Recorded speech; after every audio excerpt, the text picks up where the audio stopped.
people after today, I hope.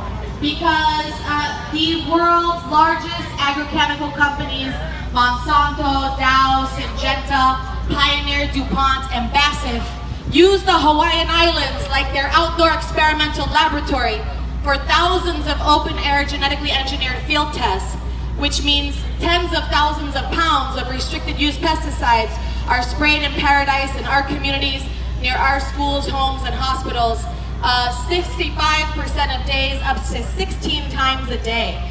These companies don't want to tell us what they're spraying on our keiki, that means children. They don't want to tell our doctors, so our doctors cannot treat the patients. They don't want to disclose so that the scientists cannot nail the impacts to them.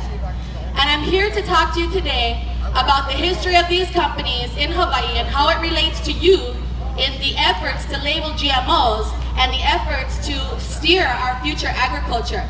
Because what is developed and what is researched and what is planted and what is grown in Hawaii is shipped all around the world and to your communities across the United States, contributing to the contamination of our food supply.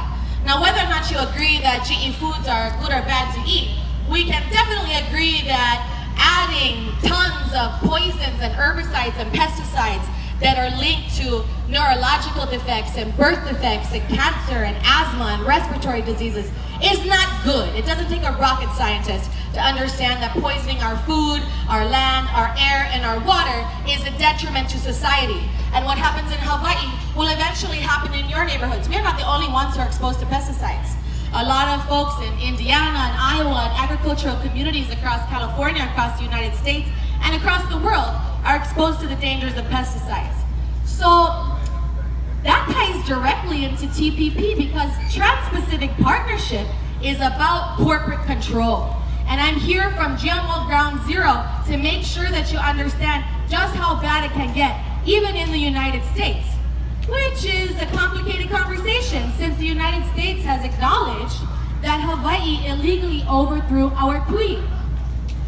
And now they use the Hawaiian Islands like a laboratory, not only for the chemical companies, but also for the American military, which bombs Pohakuloa almost every day, and right now is doing RIMPAC military naval exercises, bombing sonar testing on our water, marine life washes up on the shores.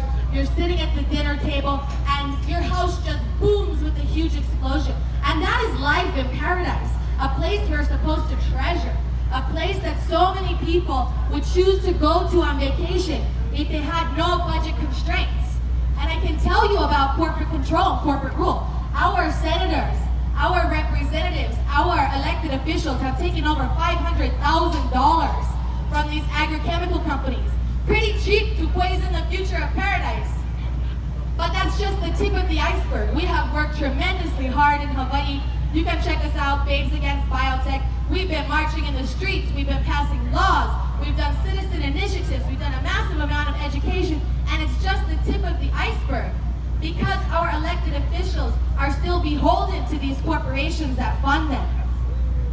So, when we pass a law to say you cannot grow these crops here unless you can prove with a third-party study that these GE crop test sites are not harming our communities, environment, or health, it's a moratorium, but they don't want to comply even with that. They say it's perfectly safe, but the growing of it for us in our community, we know it's not safe. We have thousands of residents who attribute their many illnesses to the pesticide drip coming off of the GE test fields.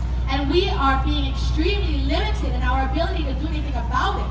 So even though we passed law for a moratorium in Maui County, we passed a law for pesticide disclosure, buffer zones, and impact studies on Hawaii.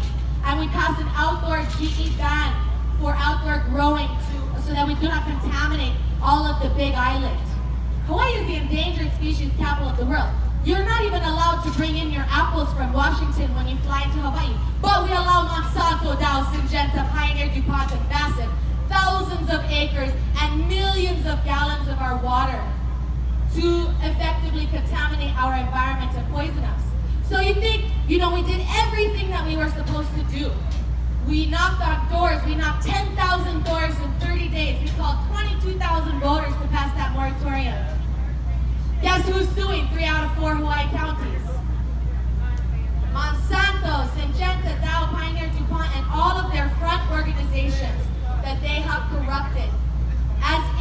a real farmer would support poisoning the keiki next door. For money, for what? For agrochemical companies, who then use it in turn to lobby and fund people like Hillary Clinton, who is the keynote speaker at the Biotech Industry Organization Convention. So what am I supposed to do when our nominee is funded by the people and the companies that are poisoning my community? They're suing for the right to spray poison next to our schools, homes, and hospitals. And this is just a small step away from what it would be if the TPP passes.